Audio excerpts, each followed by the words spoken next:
जय भीम. मी आम्रपाली साबळे, अन्याय अत्याचार भ्रष्टाचार विरोधीची बीडची जिल्हाध्यक्ष आहे. काल परळी रेल्वे स्थानकामध्ये एका निरागस चिमुरडीवर अमानुषपणे अत्याचार करण्यात आलेला आहे. त्या घटनेचा मी जाहीर निषेध करते.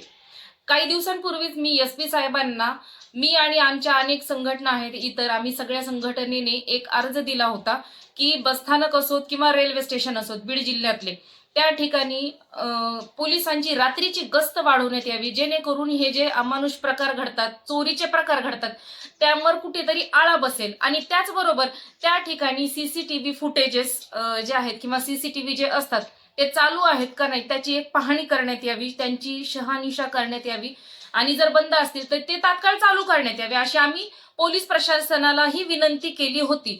पण जर तरीही आम्ही एवढ्या विनंत्या करूनही जर घटना घडत असेल तर ही अत्यंत निंदनीय घटना आहे. आपल्या बीड जिल्ह्याला परत आणखीन एकदा या घटनेतून काळिमा फासण्यात आलेली आहे. इतर जिल्ह्यातून या ठिकाणी कामासाठी जे ते आईवडील आले होते, त्यांच्यासोबत त्यांचं निरागस बाळ ते त्या अंधारामध्ये घेऊन झोपले होते, कारण त्या ठिकाणी राहण्याची सुविधा नाहीये. राहण्याची सुविधाही त्या ठिकाणी उपलब्ध करण्यात यावी, जेणेकरून हे असे अपराध घडणार नाहीत. लाडकी बहीण योजना जी तुम्ही राबवतायत ना, त्या योजनेचा इथं कुठंच उपयोग होत नाहीये, स्पष्टपणे दिसते.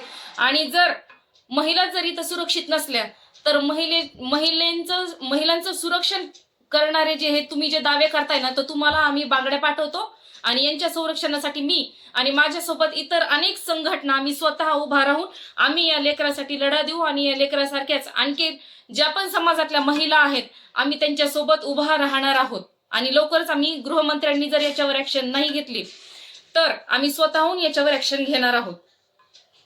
जय भीम.